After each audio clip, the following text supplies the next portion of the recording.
다 함께 역대상 11장 9절 말씀 봉독하시겠습니다. 만군의 여호와께서 함께 계시니 다윗이 점점 강성하여 가니라. 아멘. 하나님의 자녀들의 삶은 인생이 변화되죠.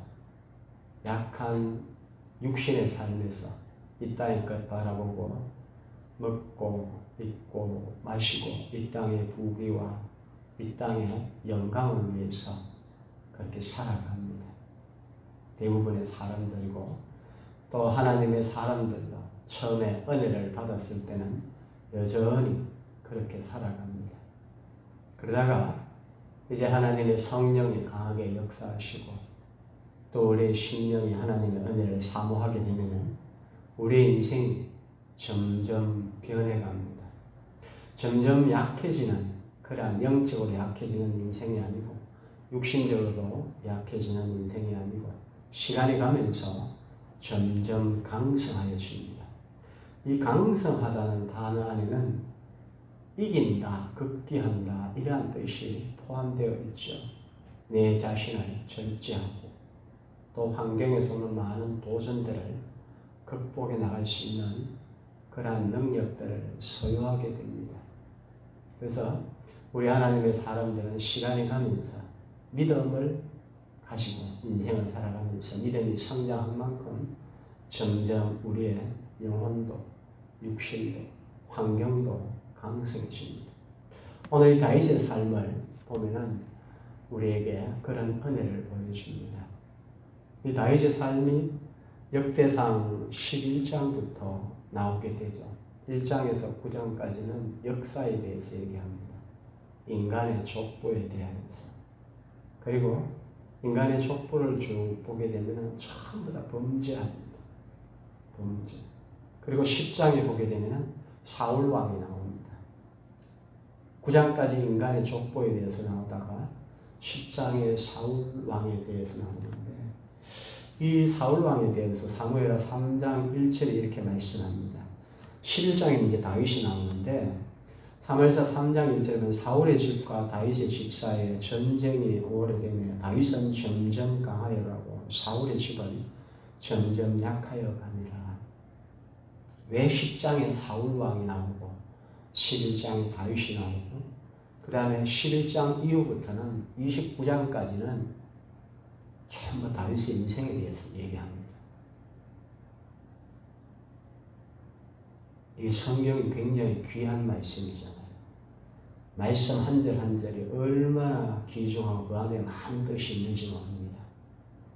그런데 이 역대상, 역사를 기록한 인간의 역사에 대해서 역대상 전체가 11장부터 29장까지 다윗의 인생에 대하여 기록하고 있습니다. 그러면 다윗의 인생이 얼마나 중요한가, 우리에게 얼마나 본이 될 수 있는 사람인가. 네, 우리가 생각을 좀 깊이 하는 사람 같으면 다윗의 인생을 통하여서 본을 받습니다. 지혜라는 것은 생각하는 게 있죠.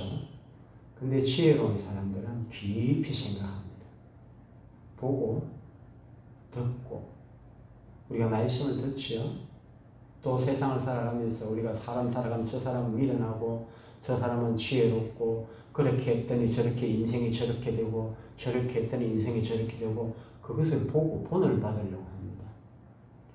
그래서 이 본을 받는 사람들은 깊이 생각합니다. 특징. 그래서 신중하고 모든 것을 조심스럽고 분별력 있게 살아가는데 이런 사람들이 이제 하나님의 은혜를 받게 되면 기도하게 되죠.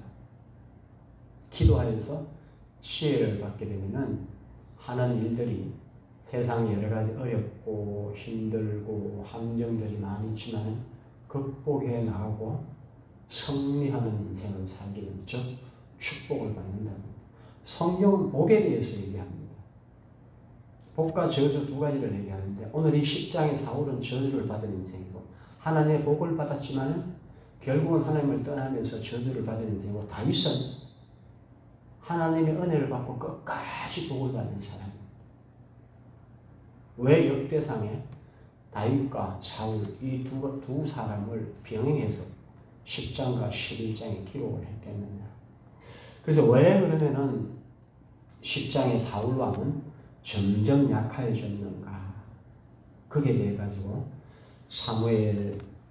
사무엘하 보게 되면 이렇게 말씀하고 있어요. 사울이 죽은 것은 여호와께 범죄하였기 때문이라. 그가 여호와의 말씀을 지키지 아니하고 신접한 자에게 가르침을 청하고 여호와께 묻지 아니하였으므로 여호와께 그를 죽이시고 그 나라를 이새의 아들 다윗에게 넘겨주었더라. 이 10장에 보면 다윗이 길보아산 전투에서 블레셋 사람에게 죽는 것이 나옵니다. 근데 아무 내용이 없어요. 근데 사무엘 보게 되면은 이 사무엘하 10장 13절을 보게 되면은 왜 길보아산 전투에서 사울 왕이 패배하고 그의 가문이 죽는가? 사울 왕이 길보아산 전투에서 블레셋과의 전투에서 사망하고 이와 같이 또 사울과 그의 세 아들과 그의 온 집안이 함께 죽으리라. 사울의 인생이 그렇게 중요하고 다윗의 인생이 그렇게 중요한 거예요? 그렇지 않습니다. 하나님을 경외하고 하나님을 따라서 인생을 살아간 다윗의 삶은 어떠하고 하나님을 버리고 인생을 살아간 사울의 삶은 어떠한가, 이걸 얘기하는 겁니다. 사울이란 사람과 다윗의 사람의 인생을 통하여서 우리가 복받을 수 있는 삶을 선택할 것인가, 아니면 사울왕처럼 저주받는 인생을 살 것인가. 이것을 듣고 깨닫는 사람의 복이 있는데 이 사람들은 혼적으로 깨달으셔야 되기 때문에 깊이 생각합니다. 왜 사울왕은 하나님의 은혜를 받아가지고 왕이 되었는데 인생이 그렇게 되고 집안이 패망했을까? 한번 생각해 보셔야 돼요. 다윗도 엄청난 죄를 저질렀는데도 불구하고 왜 그는 점점 강성하게 갔을까? 그리고 29장의 끝에 보면은 다윗은 천수를 누리고 하나님의 복을 받고 그의 왕권을 자기 자식에게 물려줍니다. 솔로몬에게. 생각을 해보셔야 되죠. 그래서 오늘 본문은 11장의 9절 보면은 만군의 여호와께서 함께 계시니 다윗이 점점 강성하여 가니라. 그러면은 사울은 자꾸 점진적으로 약해졌고 다윗은 점점 강성해졌는데 다윗 왕이 점점 강성해진 삶을 보게 되면은 점점 하나님의 사람들은 축복을 받을 때 점진적으로 축복을 받습니다. 한꺼번에 확 축복을 받지 않습니다. 제대로 된 은혜를 받는 사람입니다. 세상도 그렇죠. 세상도 금방 축복을 받는 사람, 부자가 된 사람 망합니다. 대부분이 그래요. 그러나 밑바닥부터 다지면서 올라간 사람들은 망하지 않습니다. 인생 위기가 왔을 때 극복할 수 있는 힘이 주어집니다. 다윗도 똑같아요. 다윗이 오늘 본문에 점점 강성하여 가니라. 점점. 이 단어를 우리는 주목하셔야 됩니다. 점진적입니다. 다윗이 목동의 삶을 살았죠. 목동의 삶을 살았는데 그 아버지도 다윗이 왕이 되겠나, 기름 부음을 받겠나 생각해서 아예 불러오질 않았어요. 얼마나 약해 보였습니다. 근데 하나님이 부르시니까 오는 겁니다. 사무엘 선지자가 기름을 붓는데 사무엘 선지자는 몰라요. 그냥 외적으로 멋있고 진짜 왕으로서의 그런 형태를 갖춘 사람에게 기름을 부으려고 했어요. 다윗의 형한테. 하나님이 말씀하시기를 사무엘아 그러지 말라는 겁니다.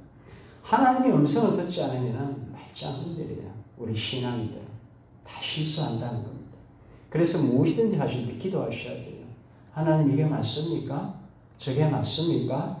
기도하시면 반드시 하나님이 응답하시고 내가 모르더라도 합력해서 선을 이루어 나가게 합니다. 근데 내가 지혜롭다고 생각하고 판단하고 그냥 나가버리면 하나님이 가만히 두고 봅니다. 그래 한번 해봐라. 그리고 나서 왕창 고난이 겪고 나서 하나님을 찾습니다. 그리고 나서 지혜로운 사람으로 변하죠. 다윗은 그런 인생을 살았습니다. 몇 번 나옵니다. 다윗의 인생을 보면은 전부 기도하는 인생입니다. 하나님 어떻게 할까요? 하나님 어떻게 할까요? 하나님 어떻게 할까요? 하나님 어떻게 성경을 보게 되면은 다윗은 계속 오늘 사울왕은 여호와께 묻지 아니하였더라 이렇게 나옵니다. 안 물어요. 사울은 그냥 내 생각대로 해버립니다. 그리고 형식만 그럴듯하게 이게 패배의 요인입니다. 그래서 다윗은 점점 강성하여 가죠. 점점 목동에 살면서 어떻게 합니까? 장군의 삶으로 들어가잖아요. 이 목동 양을 치는 사람이 갑자기 장군이 된다. 이해하기 힘든 사건 아닙니까? 근데 그만한 그릇이 준비가 딱 갖춰져 있으니까 장군의 삶을 받아들이는데 그대로 해버립니다. 그래서 다윗이 죽인 자는 만만이고 사울왕이 죽인 자는 천천이다. 사울왕보다 월등한 능력을 소유했다는 것. 군대를 지휘하고 군대를 지휘해서 전쟁에 승리해 나가는 그러한 능력을 소유했다. 이게 어디서 나올까요? 하나님 그와 함께 했다는 겁니다. 하나님. 그래서 점점 강성해 가는데 그 다음에 어떻게 합니까? 오늘 본문에는 왕으로서의 삶을 살아요. 11장 1절 보면은 온 이스라엘의 헤브론에 모여 다윗을 보고 이르되 사울왕이 죽고 나서 다윗왕을 청빙합니다. 초빙을 해가지고 하는데 그때 남쪽만 왕이 돼요. 헤브론 산지에 모여가지고 북쪽은 여전히 사울왕의 후손들이 자리 잡고 있었어요. 10지파로. 전쟁을 하잖아요. 전쟁을 하는데 결국은 다윗이 승리하게 되죠. 그래서 오늘 본문에는 14장 보게 되면은 11장 4절에 다윗이 온 이스라엘에 들어 예루살렘 여부스에 이릅니다. 여부스가 예루살렘인데 이 여부스는 남쪽과 북쪽을 통합할 수 있는 수도로서 합당한 곳입니다. 하나님이 그곳을 택합니다. 그런데 여부스 산성을 뭐라고 했느냐? 그걸 지키는 사람들이냐? 쩔뚝발이 병자들이 이 여부스 산성을 지켜도 다윗 너는 절대 이기지 못해. 그만큼 난공불락의 도시입니다. 근데 이것을 가나안 땅을 정복한 사람들이 여호수아와 갈렙의 후손들이 수백 년 동안 정복하지 않고 놔둔 땅입니다. 여기가. 그때는 그렇잖아요. 일단 내 생존권이 확보가 돼야 되잖아요. 이 성이 무너지면 뭐 가족이고 뭐고 모든 농사가 끝나는 겁니다. 그런데 그 많은 훈련받은 이스라엘인들이 그것을 정복 못하고 놔두었다는 겁니다. 근데 이것을 정복을 해요. 정말 그것을 예루살렘이라 평안의 도시로 칭하면서 오늘 완전히 남쪽과 북쪽의 왕이 된 다윗의 인생을 보면은 점진적입니다. 근데 이게 말이 지금 우리가 잠깐 이렇게 얘기하죠. 그 인생을 보면은 슬픈 인생입니다.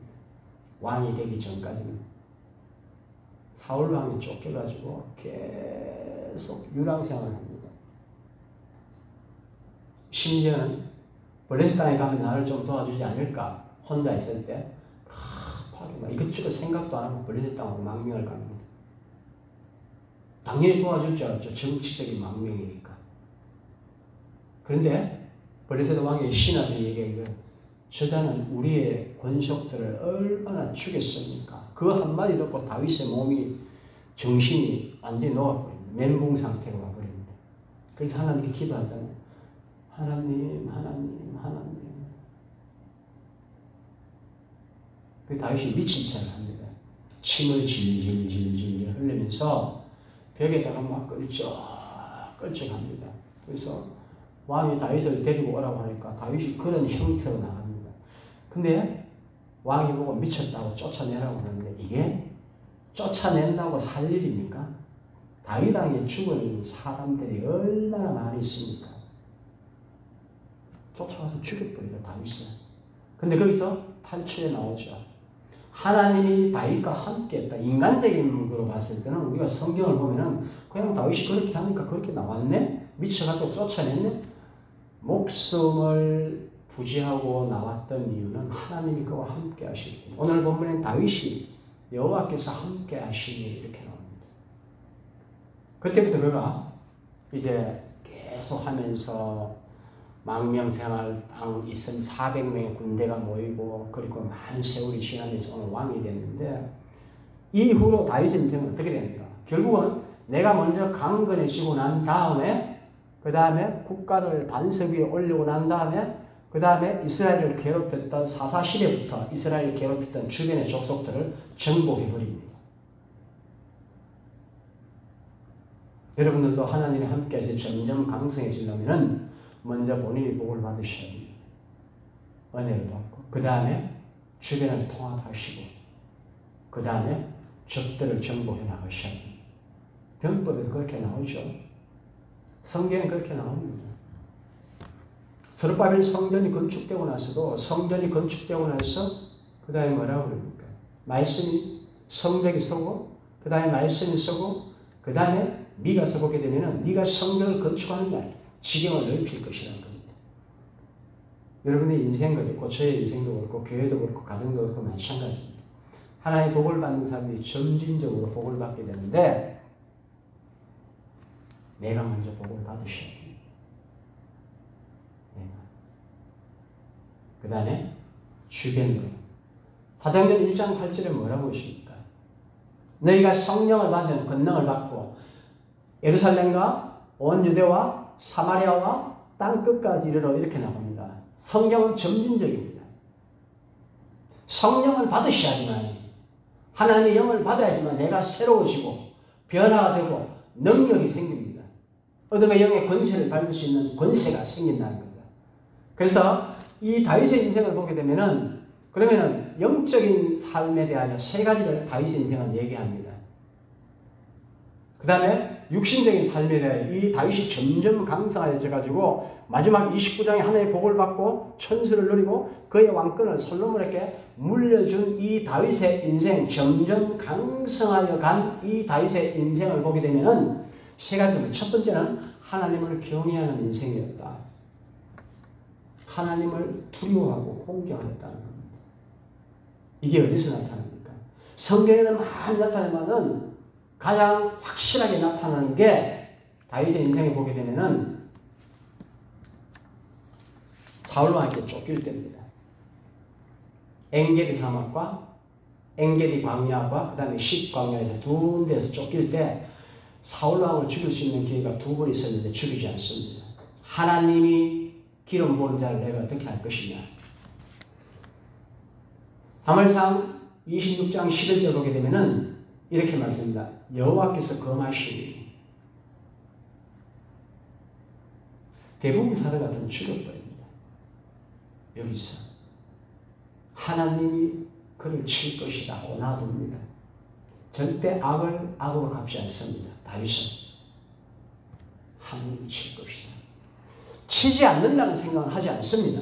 뭐 사랑하고 이런 개념은 없어요. 그렇지만 율법적으로 지금 이 구약은 율법에 대해서 하기 때문에 뭐라고 합니까? 여호와께서 그를 치시니 혹 죽을 날이 이르거나 또는 전장에 나가서 망하리라.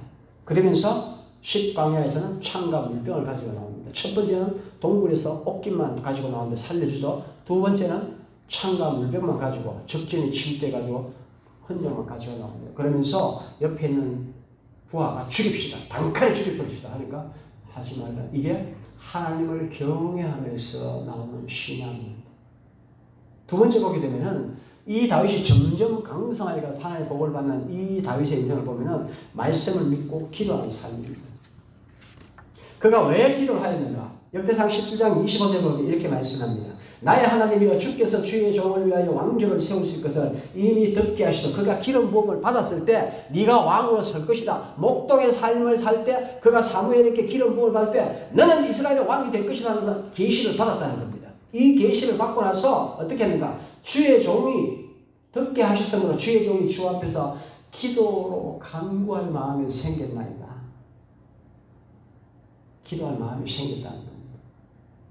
그래서 다윗은 일평생 하나님께 기도합니다.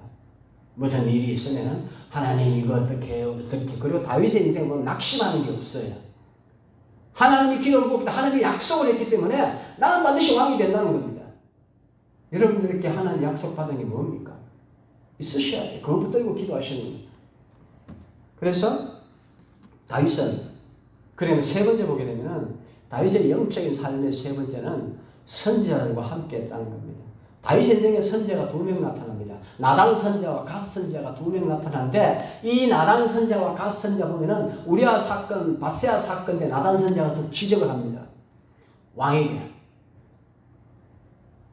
만약에 이런 영적인 기초가 없었으면은 하나님을 경외한다든지 이런 믿음이 없었다면은 나단 선지자를 죽였을 겁니다. 은폐했을 거다 이 얘기입니다. 그런데 그렇지 않아요. 눈물로 기도하고 회개하죠. 그가 회개했지만 그의 집안에는 칼이 떠나지 않을 것이다. 하나님은 그렇게 얘기합니다. 진짜 그 집안 이후는 압살롬의 반역이라든지 많은 반역자들이 일어납니다. 그리고 무시무시한 일들이 발생합니다. 그래서 우리가 심은 것을 거둔다는 것에 굉장히 민감하셔야 됩니다. 죄 짓는 것에 대해서. 그러면서 역대상 17장 보게 되면은 성전 건축에 대해서 나단에 계시를 합니다. 피를 흘렸으므로 성전 건축 못한다 하니까 다윗은 아멘 합니다. 그리고 갓 선지자가 있었는데 이 갓 선지자는 뭐라고 합니까? 다윗이 400명의 사람들이 모여가지고 어디로 갑니까? 망명생활 할 때입니다. 블레셋 땅에 아니고 이번엔 모압 땅에 가니까 모압 왕이 요새를 하나 줍니다. 요새를 하나 주고 이건 살아라는 겁니다. 그러면 거기서 편안하게 살아야 돼요. 인간적인 생각 같으면 사울이 죽을 때까지 어떻게 좀 기다려보고 어떻게 좀 계획도 좀 잡고 해야 되는데 갑자기 하나님의 사람 갓 선지자가 얘기하기를 나와가지고 유다 땅으로 들어가라는 겁니다. 유다 땅에 들어가면 쫓기는데요. 사울 왕에게. 언제 죽임을 당할지 모르는데요. 이 사울 왕이 다윗에 들어왔다는 얘기를 듣고 얼마나 군대를 일으켜서 3,000명, 정예병 3,000명을 가지고 두 번이나 쫓아왔죠. 근데 다윗이 이것을 알면서 갓 선지자가 얘기한 말대로 유다 땅으로 들어옵니다. 그리고 두 번이나 쫓김을 받죠. 그리고 블레셋 땅으로 들어갑니다.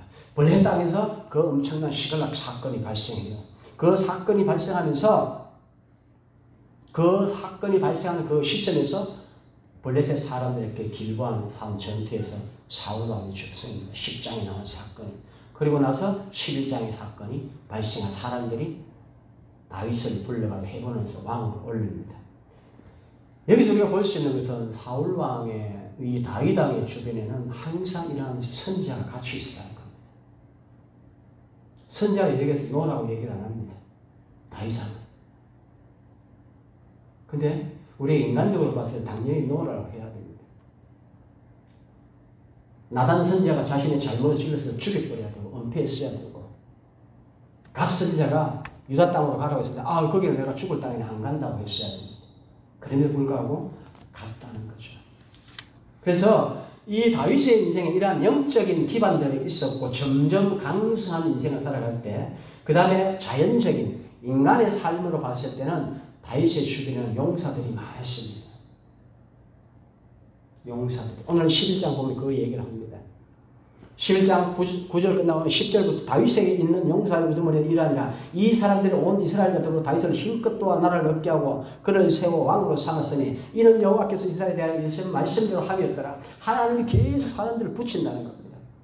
근데 인간적인 눈으로 봤을 때는 자연적으로 봤을 때는 용사들이 엄청납니다. 심지어는 생명도 아끼지 않고 다윗의 말에 다윗을 위해서 죽으려고 하는 사람들이 있었다는 겁니다. 국가를 세울 때 보통 그렇습니다. 자연의 법칙입니다.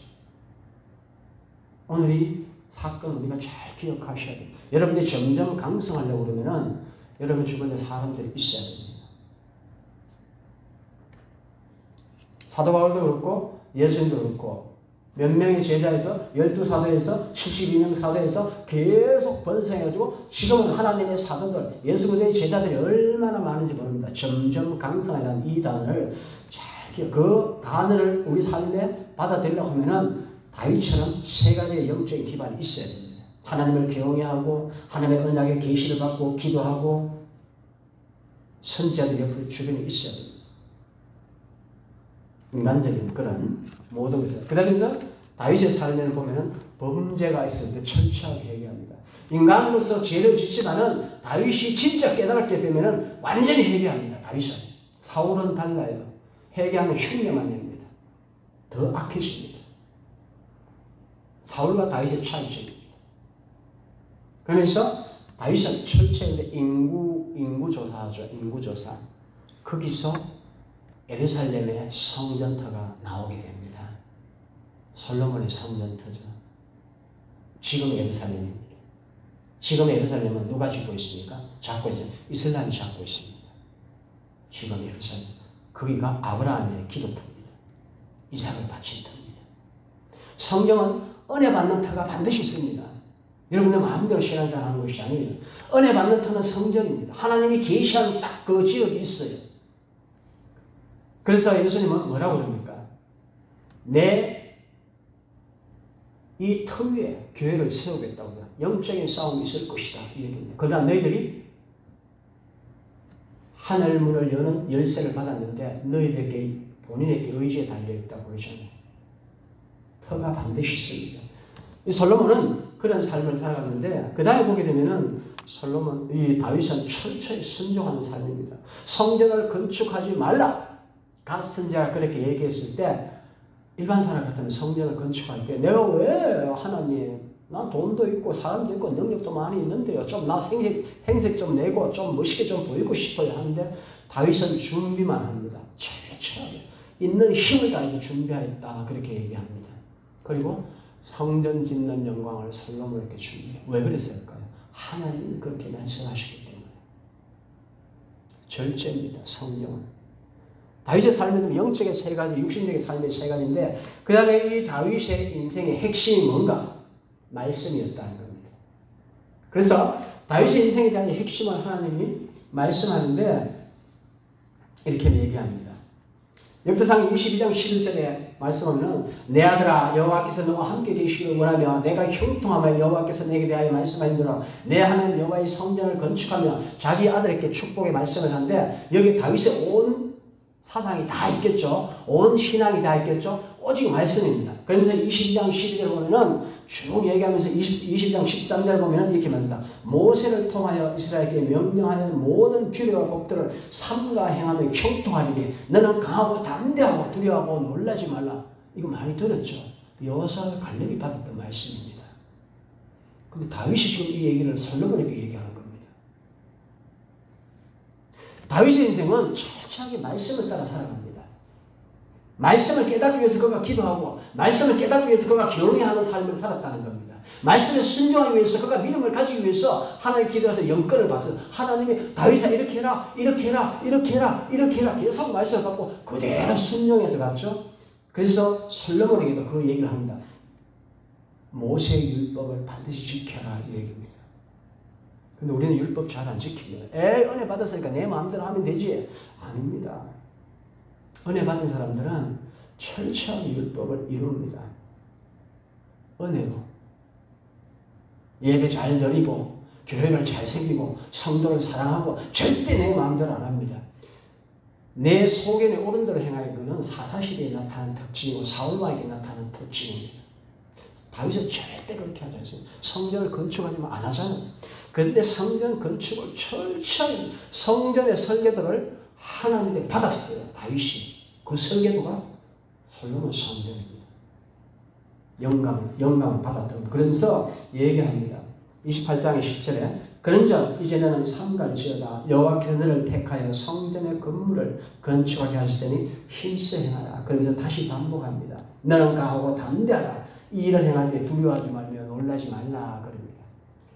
오늘 이 다윗은 인생을 살면서 두렵고 놀라는 일들이 많이 있었어요. 슬프고 괴로운 일. 그런데 그 하나님을 의지해서 그것을 극복해 나갔고 하나님의 축복을 받으면서 알고 있었기 때문에 오늘 이 자기 아들 솔로몬에게 얘기합니다. 아직 솔로몬 어리고 약하다 그렇게 나옵니다. 그러면서 솔로몬에게 이 말씀을 주게 되죠. 오늘 본문에게 무엇을 말씀할까? 점점 강성하여 가는 인생은 말씀을 따라 살아가는데 두려운 일들이 생기고 놀라운 일들이 생겼지만은 강하고 담대하고 그래서 영적인 세계에 기초가 있고 나머지 하나님이 붙여주셔서 자연적인 그러한 능력들도 소유하게 됩니다. 이 복이 오늘 예배드린 성령께 임하셔서 여러분들의 인생이 점점 강성해져서 하나님의 영광을 나타내죠. 하나님의 언약의 말씀대로 다 복을 받으시기를 주님의 이름으로 축원합니다. 기도드리겠습니다. 하나님 아버지 감사합니다. 부족한 주의 종이 말씀을 전가해